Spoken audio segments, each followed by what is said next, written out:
spent $100 million buying Congress. So why did they bother buying Congress when the president can just declare the war? Did they buy Trump? Of course they bought Trump. They gave the Adelson family alone has given him $337 million in campaign contributions. The jokers that call themselves mainstream media in America say Trump is a terrible, corrupt liar, except when it comes to the Adelsons and the Israeli lobby, he's so pure and moral that over $300 million would never affect him. Come on. Who could be that painfully stupid? And the answer is literally every political reporter in America in the national level. So what that tells you is they're lying in mass to cover up the power of all the lobbies, including the Israeli lobby. So why did they bother buying Congress? Because right now, we're going to talk about on the Young Turks tonight before the Joe Kent interview, the Democrats are delaying a vote on the War Powers Resolution. Why? Because they want to be able to vote against the war, but only after we put the ground troops in, because they know after we put the ground troops in, it'll be irreversible. So wait, I thought they were opposed to the war, but they're actually making the war easier by delaying on purpose. Why are they doing that? Because they've also gotten a tremendous amount of money from the Israeli lobby. And our reporters are like, oh, well, this is weird. They're doing the exact opposite of what they said. But golly gee, we're not reporters. We can't figure it out. It's the easiest thing in the world. Follow the money. They got bribed to help Israel start this war and pretend to be the opposition. Oh, look at that. Everyone who got money, which is 94% of our Congress, has gotten money from the Israeli lobby. They're all in favor of the war. They're all lying. So, okay. So given this depressing state where Israel is... Hold on, Cenk. One more question on this. If you look at Adelson, so she's donated hundreds of millions of dollars to Trump's campaign, okay? Why? So I know it might sound like a silly question, but what happens if Trump doesn't listen to them? So let's say they want him to start this way. He's like, no, I'm not doing this.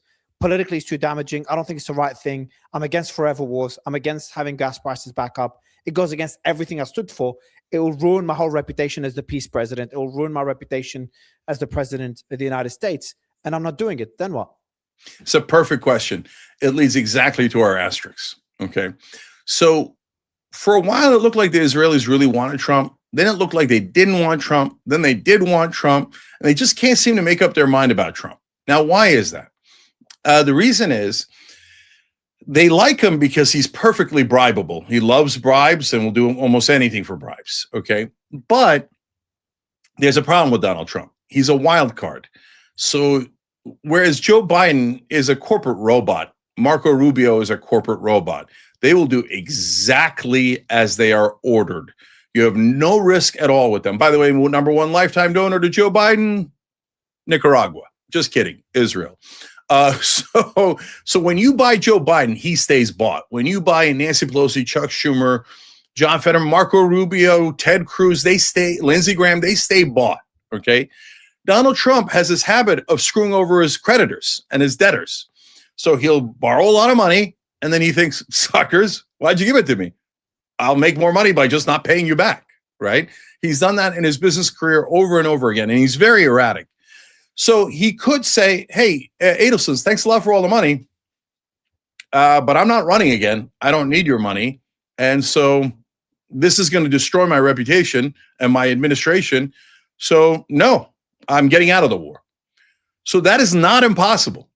With Joe Biden wouldn't have gotten into this war, to be fair. He's a loyal servant of Israel. But there is that 1% where Democrats draw the line and go, that's too far. Like when Obama did the peace deal with Iran in the first place, which totally ended their nuclear program. That was a terrific peace deal. And Israel was livid over it. To this day, they despise Obama, who gave them Iron Dome and gave them a memorandum of understanding that guaranteed them $40 billion. That gave them everything. But he didn't agree to go to war with Iran, so they hate Obama. So that was the 1%. Biden, I don't think, would have gone this war. But if Biden was in the middle of the war, he would follow Israel's instructions to a T. He would never waver, okay? So that's how the guys who are professional politicians roll. They're professionals at being corrupt. Now, Trump, he's a different entity. Now, what happens if Trump goes, hey, Israel, I tried. You wanted me to do this. You said it was going to be easy.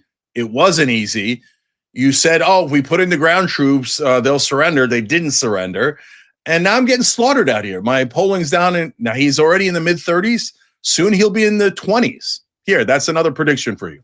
If Trump bounces back and he's in the 50s and he's golden, well, boy, that Cenk guy doesn't know anything, okay? If like right now, I'm saying he's going in the 20s. People like 20s are totally and utterly unprecedented. There's no way Trump's going to be in the 20s. And I'm telling you right now, he's going into the 20s in the approval ratings, okay?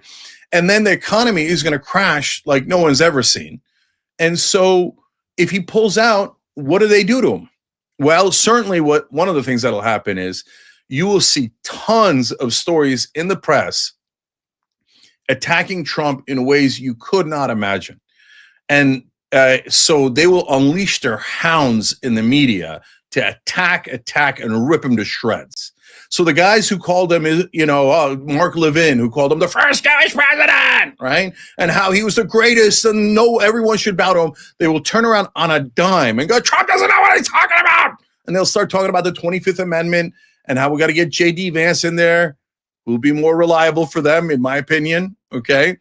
And they'll start making agitations of getting rid of Trump. And the press will pretend that the war was all about Trump, had nothing to do with Israel. It's all Trump's failure. And they'll go, Trump, and try to destroy him. Now, if that doesn't work, then we're going to find out two different things, okay? And these we don't know. Do they have blackmail? So let's establish right now, we're on the air, if Trump defies Israel and some damaging video comes out or pictures or some sort of thing comes out about him from the Epstein files or anywhere else that has not yet come out, it was obviously Israel. Now later, afterwards, they'll say, oh no, we just happened to find that video at that time. Oh, don't be conspiratorial and crazy. That's why I'm telling you ahead of time. And I'm not saying it's going to happen. I'm saying if it happens, then you know it was blackmail, right? So, and then the last one is, again, back to Joe Kent, he unnerved me a little bit. So when he came out and said this war's for Israel, I was like, as my 13-year-old daughter would say, adore. So yeah, we knew that one. And he said we were manipulated into the war. We shouldn't have gotten the war. There was no imminent threat. All that to me is Tuesday, right? That's kind of obvious. But when he started talking about the assassination attempt on Trump in Butler, Pennsylvania, and how the FBI stopped a larger investigation into it, and how they stopped a larger investigation into Charlie Kirk and into foreign influence in those, especially when a guy that they claim was working for Iran on an assassination plot was arrested the day before Butler. Wait, what in the world's going on? Why would we not further investigate Iran's role or any foreign role into the shooting of the American president? Okay, now we're into super weird territory. So now let's lay this marker down. And I can't believe we're in a state in America where I have to lay this marker down. But if Trump defies Israel and gets out of the war, and there's another assassination attempt, then we've got a whole different problem in this country. And it is going to get very ugly very quick. Because if that happens, this place will explode. We're not going to listen to any clown asset of Israel telling us, oh, no, it is just a coincidence. Now, I'm not saying that's going to happen. I really don't know. I'm saying if it happens, then you have your answer. Let's find out.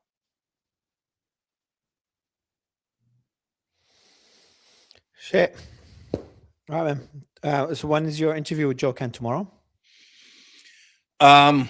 It's at Thursday, 7 p.m. Eastern. Show starts 6 p.m. Eastern every day, Monday through Friday. And then at 7 o'clock live on YouTube. We're on all the platforms, but YouTube's the easiest one. 7 o'clock Eastern on Thursday night in America. Joe Kent is going to come on, and I'm going to ask him a lot of questions about if our government has been infiltrated and how has it been infiltrated, and what would we do if we found out that it was definitively infiltrated? How would we get the infiltrators out? And if you think, again, what the Israeli crowd will do is say, oh my God, this is all anti-Semitic. No. The Russians tried to infiltrate us during the Cold War, right? This is not a thing that governments don't do. They do it, right? So the question is, did Israel do it? And people say, oh, that's can't be Israel. You crazy? They're our beloved allies. Our beloved allies stole our nuclear secrets. Our beloved allies stole our biggest secrets with Jonathan Pollard, the biggest betrayal of any country, ally or enemy. And by the way, who flew Jonathan Pollard out back to Israel after he was allowed out of the country by Donald Trump? The Adelsons did on their private jet. And they gave him a hero's welcome in Israel. They gave him a hero's welcome for betraying America and serving Israel instead. And those are the people, that exact family, who gave Trump $337 million the 3 times that he ran for office. Now, again, our media would conveniently say that is all a giant coincidence, Cenk. But the rest of us have eyes, ears, and brains, and we use them, and we're not anywhere near as stupid as a mainstream media reporter